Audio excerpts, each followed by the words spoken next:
Okay, we're back. Another memory. You are still a little child, but you can already talk and run around on your own. Today is out of the ordinary. Is out of the ordinary. Father is busy around the house giving orders to the servants. Throughout the day, the kitchen has been buzzed with work, and they are solemn, gloomy preparations and candles being lit. Even your older brother Stefan is quiet today. Mother takes your hand and brings you to your sister Gloria. My son, today is the great descent. We honor the day when the twin gods descended to us. We must spend this day in reverence to the gods. You are too young to understand, so you just do everything your sister says for now. Alright. So it seems like there's confirmed gods here, right? Gloria takes you to the playroom. There are no toys, no chess, even the carpet has been taken away.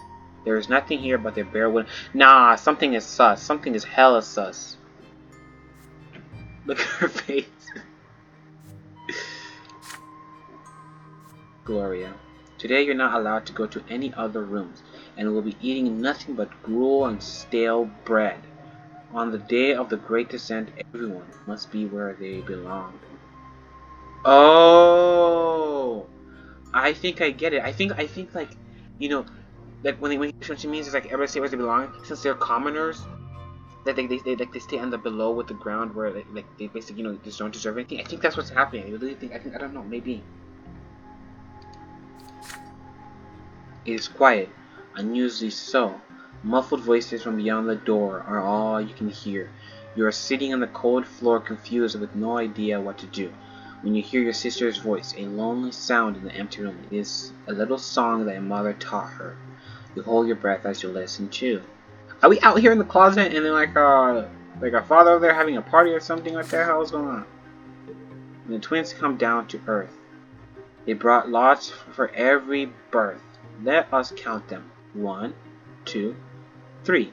The twins made them for you and me. Nice little rhyme. Nobles rule and bravely fight. They protect us with their might. Priests work hard to understand, guide us by the twins' command. Common people work and toil, always patient, never spoiled.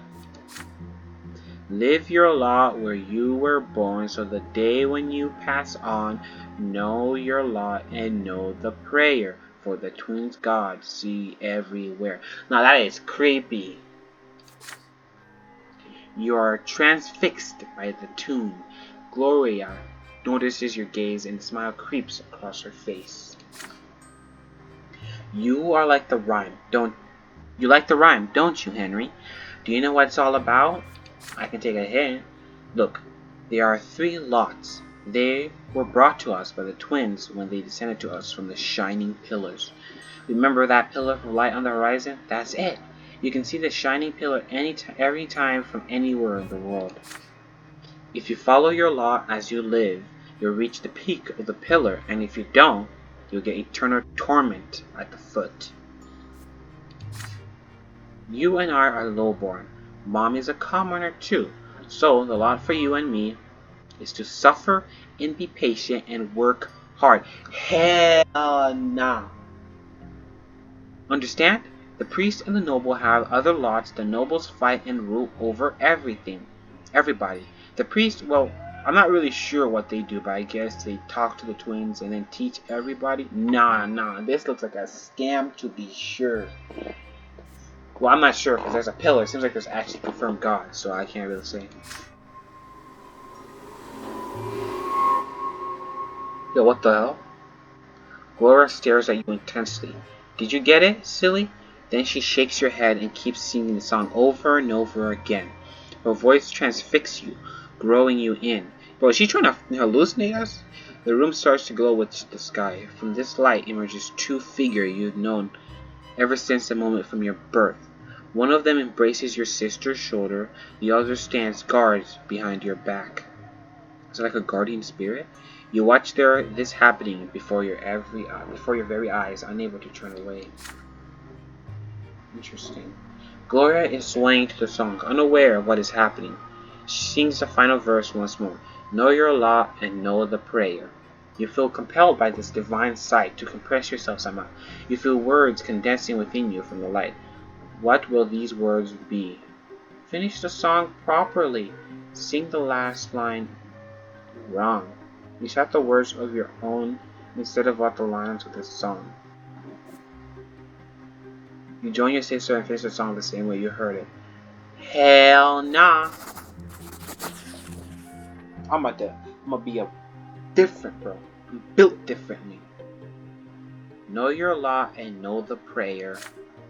The laws are lies told everywhere. Let's go! Let's go! This kid's is on point. You shout these words, but you have no idea how they came to you. The shining pairs stand behind your back and turn to look at you. You can feel their gaze piercing you from top to bottom. When the moment passes, they melt into the dim light coming from the window. Now Gloria is staring at you. You see disappointment in your eyes. Bitch, I don't give a... Henry, that's not the way the song ends. Why did you ruin it? Because I want it differently. I'm built differently. You shrug, quite pleased with your cleverness. Oh, man. Yeah, that was funny. That kid's comeback, bro. Okay, we're 3 years old now. 11, 11, 21, I think. Yeah, it's at that top left. The origin. You're starting to understand more and more of what the adults say. Your family is an unusual one. Your father is a nobleman, but not by birth. He is a title earned through great service from his father, I'm guessing. Your mother is a low-born woman, a commoner. Because of this, you were born a commoner, but father says you may yet come unto nobility. You learn to read at an early age. Together with mother, you read and learn by the heart the many poems about the divine twins, the twin gods who resides upon the shining pillar. Mother calls these poems prayers. Interesting. Again and again you try to discern the shapes of the gods in this strip of holy light that shines in the sky all day and night, but the light is too blinding to gaze upon. The greatest joy of all is when the stairs are no longer insurmountable obstacles. Now you can climb and even jump from step to step. Father urges you to be more careful and avoid climbing too high. But even though you keep falling, you never stop being curious about the world around you. The older brother Stefan now spends less and less time playing with Gloria and you. Playing with commoners is beneath a nobleman to be, he says. So Gloria calls him names and Stefan pulls her pigtails. Little douchebag. One fine evening, Father gathers you all in the sitting room with an announcement. You will have another little brother or sister soon. Gloria asks him to bring home a little sister, and another brother would be too much. Stefan gets frustrated. There are too many little siblings getting in his way at this, as it is. Soon you will be an older brother too. It doesn't really matter who the youngest will be. A boy or girl, you'll love them to the most. Now that's a mind-thinking kid right there. When Father comes back from his trips, he reads his adult book aloud for you. What adult book is he reading? What's going on here? You find these stories of wars, generals, and rebellions quite enchanting. Oh, okay. And Father approves of your fascination. Study hard, and maybe one day you'll become a nobleman of the mantle. So he wants us to become a judge and earn your sword. Wait, what is a mantle? I thought the mantle was like the position of judge, whatever. But first, you need to grow up. Growing up, the accept is as terrifying as it is alluring. The concept. What am I going on with me? That is true. Damn, yo! Somebody's getting beat. You keep staring at the carpet under your feet. You're both ashamed and proud, and it feels odd. A scratch on your hand stings a little. Stefan is standing next to you, sniffing from pain. Your brother was training in the yard with a wooden sword. You wanted to play with him, but he ended up getting angry and throwing the sword at you. The stick hit you in the shoulder.